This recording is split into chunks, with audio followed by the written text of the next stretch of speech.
14 brake deur Nelly Alberts. Ou mevrou van der Plaf bly verder in die straat af. Die vrou is vir honde baie lief, by haar huis kom nooit 'n dief. Van 14 brake op 'n ry, sal enige skelm liefs vir my.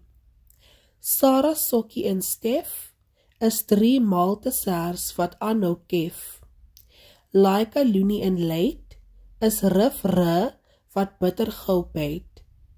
Bansie, Bokkels en Beer loop teen die draad heen en weer. Mozart, Hayden, Pukini en Bak, hierdie 4 boele hou snags die wag. Op die stoep lê 'n ou kolliehond, sy is ongelukkig, nie juis gesond. Maar prinses is die hoof van sekuriteit. Sy besluit wie vir wie moet byt. 14 brake op 'n ry, hou verby skelm, hou verby.